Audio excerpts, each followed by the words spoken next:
Clerk, do we have quorum? Sergeant at Arms, kindly ring the quorum bell for 10 minutes.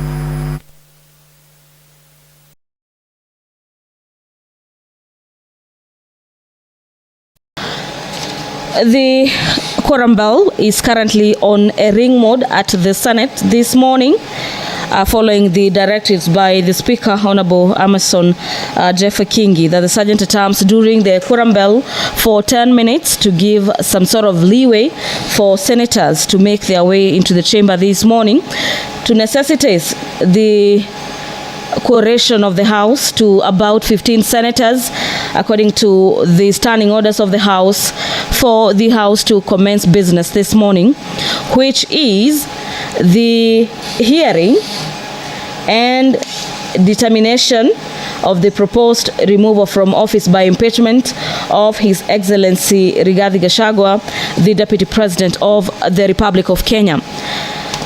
Away from that, allow me to take you through some of the evidence and documents that have been tabled before the Senate for consideration. The National Assembly has forwarded the following documents to support their case. The documents include the impeachment motion and witness affidavits, the exhibits of the impeachment motion, the public participation report, the House proceedings, the Deputy President's response in regards to the motion to kick him out of office, and an affidavit by Peterson Njomo Mushira, among others, as the support for their case against the Deputy President. The Deputy President of the Republic of Kenya is currently facing 11 charges listed in the motion for his impeachment, that by the end of today, the House will vote on each and every charge. And in regards to the laws of impeachment that guides the Senate, in the event that the senators vote to uphold either of the 11 charges, the Deputy President would stand impeached.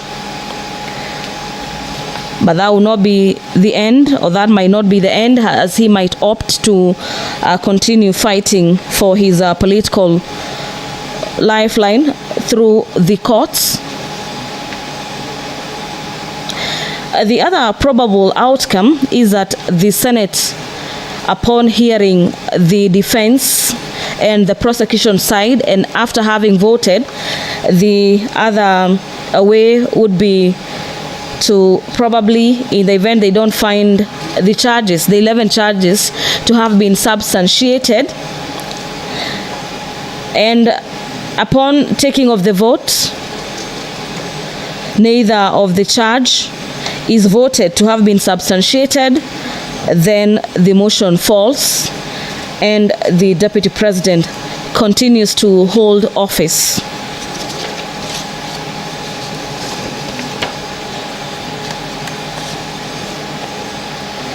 Well, the team representing the Deputy President, Honorable Rigathi Gachagua, who until last evening said their witness was only going to be the Deputy President in response to the charges leveled against the Deputy President. The team is being led by Senior Counsel Paul Moite, being the lead counsel for the defense team. They equally have Elisha Odhiambo, an advocate of the High Court, Mr. Tom Mashira, Advocate Ndegwa Njiru, Advocate John Jomo, Advocate Faith Waigwa, Advocate George Wandati, among others. They are totaling to about 14 advocates who are at the Senate to defend the Deputy President, who is the only witness in his case for impeachment. The defense has equally forwarded documents to the Senate in regards to how they intend to counter the accusations facing the second in command.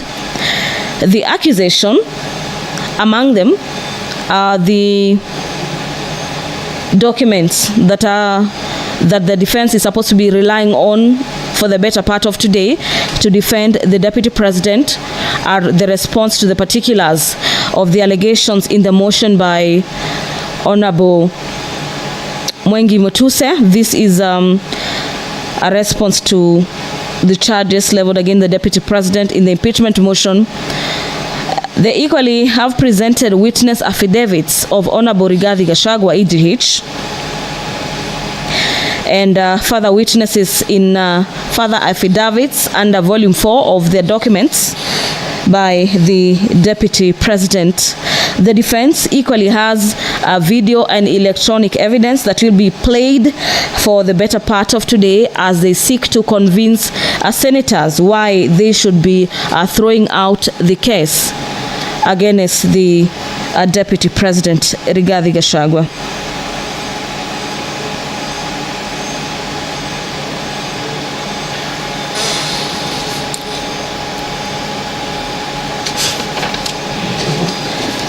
The Deputy President of the Republic of Kenya. Kindly take your seats. Clerk, you may now call the first order. Order number 1, communication from the chair. Now, during yesterday's session, there's a volume that had been made available by the Council for the National Assembly. And I remember Senior Counsel Mwite, you sought for time to look at it and confirm indeed that the photocopy did not introduce new material. Can we therefore now admit that document, Senior Counsel? We looked at it, Mheshimiwa Speaker, and we have no objection now. It can be introduced. Thank you. Very well. May the same be admitted and be made available to all honorable senators. Next order.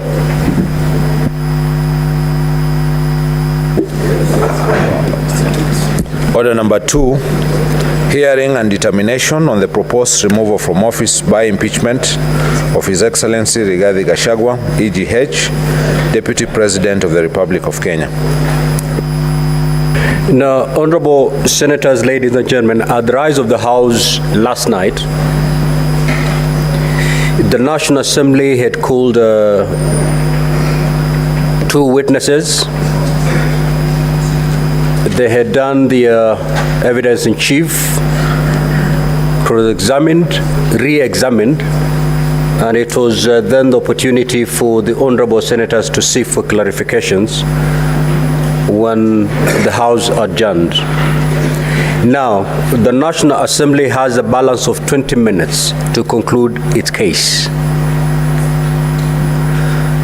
The Deputy President has 45 minutes. Having taken 1 hour from the 3 hours that had been indicated to the Deputy President for today.